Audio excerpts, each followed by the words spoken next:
ನಮಸ್ಕಾರ, ಆದಾಬ್, ಜೈ ಭೀಮ್. ನಾನು ನಿಮ್ಮ ಭಾಗ್ಯನಾರಾಯಣ ಬೊಗ್ಗವರಪು. ನೀವು ನೋಡ್ತಾ ಇದ್ದೀರಿ ಸುದ್ದಿ ಸರ್ಕಲ್. ಅಮೇರಿಕ ಒಂದು ಕಡೆ ಖರ್ಗ್ ದ್ವೀಪದ ಮೇಲೆ ದಾಳಿ ನಡೆಸಿದೆ ನಿನ್ನೆ ರಾತ್ರಿ. ಇನ್ನೊಂದು ಕಡೆ ಇಸ್ರೇಲ್ ಇರಾನ್ನ ರೈಲ್ವೆ ಸಿಸ್ಟಮನ್ನು ನಾಶ ಮಾಡುವಂತಹ ಪ್ರಯತ್ನ ಮಾಡಿದೆ, ರೈಲ್ವೆ ಮೇಲೆ ದಾಳಿ ನಡೆಸಿದೆ.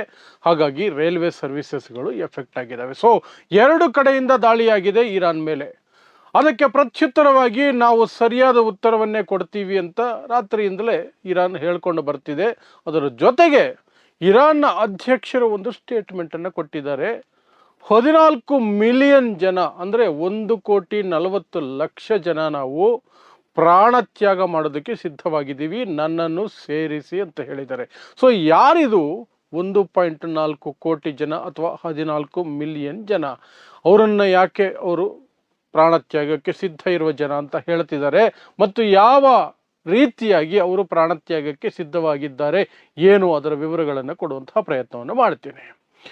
ಸೊ ನಿಮಗೆಲ್ಲ ಗೊತ್ತೇ ಇದೆ, ಫೆಬ್ರವರಿ 28ನೇ ತಾರೀಕಿನಿಂದ ಯುದ್ಧ ನಡೀತಾ ಇದೆ. ಅಮೇರಿಕ ಇಸ್ರೇಲ್ ಇರಾನ್ ಮೇಲೆ ದಾಳಿ ನಡೆಸ್ತು. ಆನಂತರ ಇರಾನ್ ಏನು ಮಾಡಬೇಕು ಅದನ್ನು ಮಾಡಿಕೊಂಡು ಬರ್ತಿದೆ. ಪ್ರತಿದಿನ ನಿಮಗೆ ನಾನು ಅಪ್ಡೇಟ್ಗಳನ್ನು ಕೊಡ್ತಾನೆ ಬರ್ತಿದ್ದೀನಿ. ಈಗ ನಿನ್ನೆ ರಾತ್ರಿ ಆಗಿರುವಂತಹ ಘಟನೆಗಳು, ನಿನ್ನೆ ರಾತ್ರಿ ಅಂದರೆ ರಾತ್ರಿ 10 ಗಂಟೆಯ ಹೊತ್ತಿಗೆ ಆಗಿರುವಂತಹ ಘಟನೆಗಳು ಏನು ಅಂದರೆ, ಅಮೇರಿಕ ಖರ್ಗ್ ದ್ವೀಪದ ಮೇಲೆ ಇನ್ನೊಂದು ಸುತ್ತಿನ ದಾಳಿಯನ್ನು ನಡೆಸಿದೆ. ಖರ್ಗ್ ದ್ವೀಪದ ಮೇಲೆ ಒಂದು ವಾರದ ಹಿಂದೆ ಒಂದು ಸುತ್ತಿನ ದಾಳಿಯನ್ನು ನಡೆಸಿತ್ತು. ಯಾಕೆ ಖರ್ಗ್ ದ್ವೀಪವನ್ನು ಅವು ಟಾರ್ಗೆಟ್ ಮಾಡ್ತವೆ ಅಂದರೆ, ಖರ್ಗ್ ದ್ವೀಪ ಆ್ಯಕ್ಚುಲಿ ಇರಾನ್ನ ಒಳಗಡೆ ಇಲ್ಲ, ಇರಾನಿಂದ ಸ್ವಲ್ಪ ದೂರ ಇದೆ, ಮಧ್ಯದಲ್ಲಿ ಸಮುದ್ರ ಇದೆ, ಬಟ್ ಅದು ಇರಾನ್ಗೆ ಸೇರಿದಂತಹ ಒಂದು ದ್ವೀಪ. ಈ ಖರ್ಗ್ ದ್ವೀಪದ ಪ್ರಾಮುಖ್ಯತೆ ಏನು ಅಂದರೆ, ಇರಾನ್ ಎಕ್ಸ್ಪೋರ್ಟ್ ಮಾಡುವಂತಹ ಆಯಿಲ್ನಲ್ಲಿ, ತೈಲದಲ್ಲಿ 90% ತೈಲ ಖರ್ಗ್ ದ್ವೀಪದಲ್ಲಿ ಪ್ರೊಸೆಸಿಂಗ್ ಆಗುತ್ತೆ. ಸೊ ಹಾಗಾಗಿ ಆರ್ಥಿಕವಾಗಿ ಬಹಳ ದೊಡ್ಡ ಅಸೆಟ್ ಖರ್ಗ್ ದ್ವೀಪ ಇರಾನ್ ಪಾಲಿಗೆ. ಅದನ್ನು ಹೊಡೆದ್ರೆ, ಅದನ್ನು ನಾಶ ಮಾಡಿದ್ರೆ ಈ ಇರಾನ್ನ ಕತ್ತು ಹಿಸಿಕಿದಂಗೆ ಆಗುತ್ತೆ, ಅದಕ್ಕೆ ತೊಂದರೆ ಕೊಡಬಹುದು ಅನ್ನೋದು ಅಮೇರಿಕ ಮತ್ತು ಇಸ್ರೇಲ್ ಲೆಕ್ಕಾಚಾರ. ಸೊ ಅಮೇರಿಕಾಗೆ ಆ ಜವಾಬ್ದಾರಿಯನ್ನು ಇಸ್ರೇಲ್ ವಹಿಸಿದ ಹಾಗೆ ಅಮೇರಿಕ ಆಗಾಗ ಅದರ ಮೇಲೆ ದಾಳಿ ನಡೆಸ್ತಿರುತ್ತೆ. ಬಟ್ ನಿನ್ನೆ ರಾತ್ರಿ ಸಹ ಮತ್ತೆ ಇನ್ನೊಂದು ಸುತ್ತಿನ ದಾಳಿಯನ್ನು ನಡೆಸಿದೆ. ಸಾಕಷ್ಟು ಕಡೆ ಬೆಂಕಿ ಬಿದ್ದಿದೆ, ಸಾಕಷ್ಟು ಕಡೆ ರಿಫೈನರಿಗಳಿಗೆ ಎಫೆಕ್ಟ್ ಆಗಿದೆ ಅಂತ ಇರಾನ್ ಸ್ವತಃ ಒಪ್ಕೊಂಡಿದೆ. ಬಟ್ ಹೇಳಿದೆ, ನಿಮಗೆ ನಾವು ವಾಪಸ್ಸು ಕೊಡ್ತೀವಿ, ಏನು ಚಿಂತೆ ಮಾಡಬೇಡಿ, ವಾಪಸ್ ಕೊಡ್ತೀವಿ. ನಿಮ್ಮ ಗುಲಾಮ ದೇಶಗಳೇನಿದಾವಲ್ಲ, ಅರಬ್ ದೇಶಗಳು, ಅಲ್ಲಿರುವಂತಹ ರಿಫೈನರಿಗಳು, ಅಲ್ಲಿರುವಂತಹ ಪವರ್ ಸಿಸ್ಟಮ್ಗಳು, ಅವುಗಳನ್ನು ನಾವು ನೋಡ್ಕೊಳ್ತೀವಿ, ಶೀಘ್ರದಲ್ಲೇ ಉತ್ತರ ಕೊಡ್ತೀವಿ ಅಂತ ಇರಾನ್ ಹೇಳ್ಕೊಂಡಿದೆ. ಇನ್ನೊಂದು ಕಡೆ, ಈ ಕಡೆ ಇಸ್ರೇಲು ನಿನ್ನೆ ಮಧ್ಯಾಹ್ನನೇ ಒಂದು ಎಚ್ಚರಿಕೆಯನ್ನು, ಒಂದು ಘೋಷಣೆಯನ್ನು ಇರಾನ್ ಜನತೆಗೆ ಇಸ್ರೇಲ್ ಕೊಟ್ಟಿತ್ತು. ಇರಾನ್ ಜನತೆಗೆ ಇಸ್ರೇಲ್ ಕೊಟ್ಟಿತ್ತು ಏನು ಅಂದರೆ, ರೈಲ್ವೆ ಸಿಸ್ಟಮನ್ನು ಬಳಸಬೇಡಿ, ನಾವು ರೈಲ್ವೆ ಸಿಸ್ಟಮ್ ಮೇಲೆ ದಾಳಿ ನಡೆಸ್ತೀವಿ, ಯಾರೂ ಟ್ರೈನ್ ಬಳಸಬೇಡಿ ಅಂತ ಇರಾನ್ನ ಜನಕ್ಕೆ ಅದು ಹೇಳ್ಕೊಂಡಿತ್ತು. ಅದೇ ರೀತಿ ಸಂಜೆ ಹೊತ್ತಿಗೆ, ರಾತ್ರಿ ಆಗ್ತಾ ಇದ್ದಂತೆ, ಇಸ್ರೇಲ್ ಇರಾನ್ನ ರೈಲ್ವೆ ಸಿಸ್ಟಮ್ ಮೇಲೆ ಅಟ್ಯಾಕ್ ಮಾಡ್ತು, ರೈಲ್ವೆ ಟ್ರ್ಯಾಕ್ಗಳನ್ನು ಅಟ್ಯಾಕ್ ಮಾಡ್ತು, ರೈಲ್ವೆ ಸ್ಟೇಷನ್ಗಳ ಮೇಲೆ ಅಟ್ಯಾಕ್ ಮಾಡ್ತು. ಅದರ ಸಂಪೂರ್ಣವಾದಂತಹ ಏನು ಸಿಸ್ಟಮ್ ಇದೆ ಅದನ್ನು ನಾಶ ಮಾಡುವಂತಹ ಪ್ರಯತ್ನವನ್ನು ಇಸ್ರೇಲ್ ನಿನ್ನೆ ರಾತ್ರಿ ನಡೆಸಿದೆ. ಇದರ ನಡುವೆ ಇಂತಹದ್ದಕ್ಕೆಲ್ಲ ಬಗ್ಗುವಂಥವರು ನಾವಲ್ಲ, ನಾವು ಬಗ್ಗದೇ ಇಲ್ಲ. ಅದನ್ನು ಮೊದಲನೇ ದಿನದಿಂದ, ಇವತ್ತು 40ನೇ ದಿನ, ಮೊದಲನೇ ದಿನದಿಂದಲೂ ಸಹ ಇರಾನ್ ತೋರಿಸ್ಕೊಂಡೇ ಬಂದಿದೆ. ಯಾವುದಕ್ಕೂ ಬಗ್ಗಿಲ್ಲ, ಜಗ್ಗಿಲ್ಲ, ಯಾವತ್ತೂ ಶರಣಾಗೋ ಮಾತಾಡಿಲ್ಲ. ಸತ್ತು ಹೋಗ್ತೀವಿ ಇಲ್ಲ ಹೋರಾಡ್ತೀವಿ, ಎರಡರೊಂದು ನಡೀತಾನೆ ಇರುತ್ತೆ ಅಂತ ಹೇಳ್ಕೊಂಡಿದ್ದಾರೆ. ಜೊತೆಗೆ ಇರಾನ್ನ ಪವರು ಏನು ಅನ್ನೋದನ್ನು ಸಹ ಅರಬ್ ರಾಷ್ಟ್ರಗಳಲ್ಲಿರುವಂತಹ ಅಮೆರಿಕ ಸೇನಾ ನೆಲೆಗಳಿಗೆ ಮತ್ತು ಇಸ್ರೇಲ್ಗೆ ಸ್ಪಷ್ಟವಾಗಿ ತೋರಿಸ್ಕೊಟ್ಟಿದೆ. ನಮ್ಮ ಪವರ್ ಏನು, ನಮ್ಮ ಮಿಸೈಲ್ ಪವರ್ ಏನು, ನಾವೇನು ಮಾಡಬಲ್ವಿ ಅನ್ನೋದ್ರ ಬಗ್ಗೆ.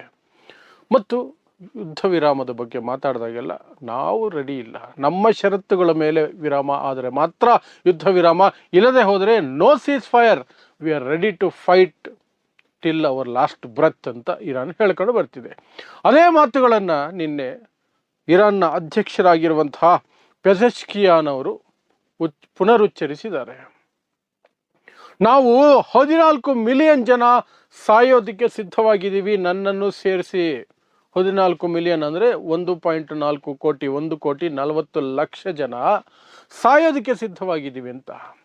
ಹಾಗಾದರೆ ಈ 1.4 ಕೋಟಿ ಯಾರು? ಇರಾನ್ನ ಜನಸಂಖ್ಯೆ ಸುಮಾರು 10 ಕೋಟಿ. ಅದರಲ್ಲಿ ಇವ್ರು ಯಾಕೆ 1.4 ಕೋಟಿಯನ್ನೇ ಮಾತಾಡ್ತಿದ್ದಾರೆ, 14 ಮಿಲಿಯನ್ ಜನ ಅಂತಲೇ ಯಾಕೆ ಹೇಳ್ತಿದ್ದಾರೆ? ಅವರು ಯಾರು ಅಂತ ನಿಮಗೆ ಅನುಮಾನ ಬರೋದಾದರೆ, ಅವರು ಸಿವಿಲಿಯನ್ಸೇ, ನಾಗರಿಕರೇ. ಆದರೆ ಅವರು ಒಂದು ರೀತಿ ಆರ್ಮ್ಸಲ್ಲಿ ಟ್ರೈನಿಂಗನ್ನು ಪಡ್ಕೊಂಡಿರ್ತಾರೆ ಸರ್ಕಾರದಿಂದ. ಮತ್ತು ಅದರಲ್ಲಿ ಸಾಕಷ್ಟು ಜನ ಸರ್ಕಾರಿ ಉದ್ಯೋಗದಲ್ಲಿರುವಂತಹ ಸರ್ಕಾರಿ ಉದ್ಯೋಗಿಗಳು, ಇನ್ನೊಂದಷ್ಟು ಜನ ವಾಲಂಟಿಯರ್ಸ್. ಅವರೇ ದೇಶಕ್ಕೆ ಅಪಾಯ ಬಂದಾಗ ನಾವು ದೇಶದ ಪರವಾಗಿ ನಿಲ್ತೀವಿ ಅಂತ ಬರ್ಕೊಟ್ಟಿರುವಂಥವರು, ಟ್ರೈನಿಂಗ್ ಪಡ್ಕೊಂಡಿರುವಂಥವರು. ಸೊ ಒಂದು ರೀತಿಯಾಗಿ ರಿಸರ್ವ್ಡ್ ಫೋರ್ಸ್ ಇದ್ದಂಗೆ. ಸೊ ನಿನ್ನೆ ಏನು ಮಾಡಿದೆ ಇರಾನು? ಅಮೆರಿಕ ಎಚ್ಚರಿಕೆ ಕೊಡ್ತಲ್ಲ, ನಿಮ್ಮ ಪವರ್ ಪ್ಲ್ಯಾಂಟ್ಗಳನ್ನು ಹುಡುಕಿ ಹೊಡಿತೀವಿ, ಒಂದನ್ನು ಬಿಡೋದಿಲ್ಲ ಅಂತ ಎಚ್ಚರಿಕೆ ಕೊಟ್ಟಿತ್ತಲ್ಲ.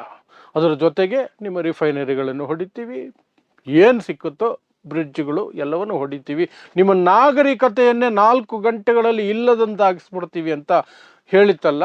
ಸೊ ಅದಕ್ಕೆ ಪ್ರತಿಯಾಗಿ ಇರಾನ್ ತನ್ನ ಏನು ಪವರ್ ಪ್ಲ್ಯಾಂಟ್ಗಳಿದೆ ಆ ಪವರ್ ಪ್ಲ್ಯಾಂಟ್ಗಳ ಬಳಿ ಜನರನ್ನು ಜಮಾಯಿಸ್ತು. ಯುವಕರು, ಮಕ್ಕಳು, ಮಹಿಳೆಯರು, ವೃದ್ಧರು ಎಲ್ಲರೂ ಬಂದು ಹ್ಯೂಮನ್ ಚೈನ್, ಮಾನವ ಸರಪಳಿಯನ್ನು ನಿರ್ಮಿಸಿ ನಿಂತ್ಕೊಂಡ್ರು. ಲಕ್ಷಾಂತರ ಜನ ಸೇರಿದ್ರಲ್ಲಿ. ಅವರೆಲ್ಲರದು ಒಂದೇ ಒಂದು ಘೋಷಣೆ ಮತ್ತು ಒಂದು ತೋರಿಸಿಕೊಡುವಂಥದ್ದು ಏನು ಅಂದರೆ, ಜಗತ್ತಿಗೆ ನಾವು ಸಾಯೋದಕ್ಕೆ ಸಿದ್ಧವಾಗಿದ್ದೀವಿ, ನಮ್ಮನ್ನು ಹೆದರಿಸೋ ಪ್ರಯತ್ನ ಮಾಡಬೇಡಿ, ನಮ್ಮ ಪವರ್ ಪ್ಲ್ಯಾಂಟನ್ನು ನಾಶ ಮಾಡೋಕ್ಕೆ ಬಂದರೆ ನಾವು ರಕ್ಷಣೆ ಮಾಡ್ಕೊಳ್ಳೋಕ್ಕೆ ಅಡ್ಡ ಬರ್ತೀವಿ, ನಾವು ಸಾಯಲು ಸಿದ್ಧ ಅಂತ. ಸೊ ಈ 1.4 ಕೋಟಿ ಏನಿದೆಯಲ್ಲ, ಅದು ಆ್ಯಕ್ಚುಲ್ ಆಗಿ ಗೌರ್ನಮೆಂಟ್ ಎಂಪ್ಲಾಯಿಗಳು, ಅರೆ ಸೇನಾಪಡೆಯ ರೀತಿಯಲ್ಲಿ ಟ್ರೈನಿಂಗ್ ಪಡ್ಕೊಂಡಿರ್ತಾರೆ, ಬಟ್ ಉದ್ಯೋಗದಲ್ಲಿ ಇರೋದಿಲ್ಲ, ಸೇನೆಯಲ್ಲಿ ಅಧಿಕೃತವಾಗಿರೋದಿಲ್ಲ, ಬಟ್ ಟ್ರೈನಿಂಗ್ ಇರುತ್ತೆ. ಇನ್ನು ಕೆಲವರು ವಾಲಂಟಿಯರ್ ಆಗಿ, ಸ್ವಯಂ ಪ್ರೇರಿತರಾಗಿ ಅವರೇ ಹೇಳ್ಕೊಂಡಿರ್ತಾರೆ, ದೇಶಕ್ಕೆ ಅಪಾಯ ಬಂದಾಗ ನಾವು ಬರ್ತೀವಿ, ನಮಗೆ ಗನ್ನು ಕೊಡಿ ಅಥವಾ ಮಿಸೈಲ್ ಕೊಡಿ, ಏನೋ ಒಂದು ಕೊಡಿ ಅಂತ.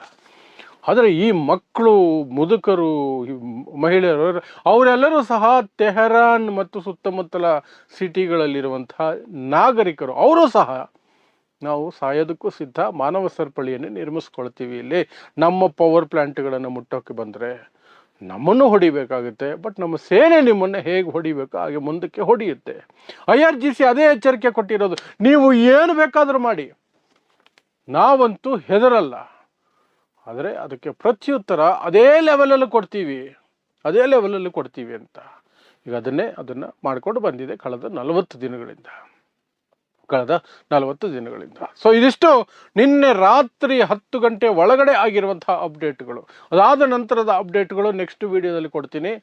ಇದು ರಾತ್ರಿ 10 ಗಂಟೆ ಒಳಗಡೆ ಆಗಿರುವಂತಹ ಅಪ್ಡೇಟ್ಗಳು. ಒಂದು, ಅಮೆರಿಕ ಖರ್ಗ್ ದ್ವೀಪದ ಮೇಲೆ ಮತ್ತೊಂದು ಸುತ್ತಿನ ದಾಳಿ ನಡೆಸಿರೋದು, ಇಸ್ರೇಲ್ ಇರಾನ್ನ ರೈಲ್ವೆ ಸಿಸ್ಟಮ್ ಮೇಲೆ ದಾಳಿ ನಡೆಸಿರೋದು, ಮತ್ತು ಈ ಪೆಸೆಸ್ಕಿಯಾನ್ ಅಲ್ಲಿನ ಪ್ರೆಸಿಡೆಂಟು 1.4 ಕೋಟಿ 1,40,00,000 ಜನ ಜೀವ ಕೊಡೋಕ್ಕೆ ಸಿದ್ಧವಾಗಿದ್ದೀವಿ ಅಂತ ಘೋಷಣೆಯನ್ನು ಮಾಡ್ಕೊಂಡಿದ್ದಾರೆ. ಅದೇ ರೀತಿ ಪವರ್ ಪ್ಲ್ಯಾಂಟ್ಗಳ ಸುತ್ತ ಹ್ಯೂಮನ್ ಚೈನನ್ನು ನಿರ್ಮಾಣ ಮಾಡಿ ಒಂದು ಸಂದೇಶವನ್ನು ಅಮೇರಿಕಾಗೆ ಸ್ಪಷ್ಟವಾಗಿ ಕೊಟ್ಟಿದ್ದಾರೆ, ಅಮೇರಿಕಾ ಮತ್ತು ಇಸ್ರೇಲ್ಗೆ ಅಷ್ಟೇ. ಸೊ ಇಂತಹದ್ದೇ ವಿಶೇಷ ಸುದ್ದಿಗಳಿಗಾಗಿ ನೋಡ್ತಾ ಇರಿ ಸುದ್ದಿ ಸರ್ಕಲ್. ನಾನು ನಿಮ್ಮ ಭಾಗ್ಯನಾರಾಯಣ ಬೊಗವರಪೋ.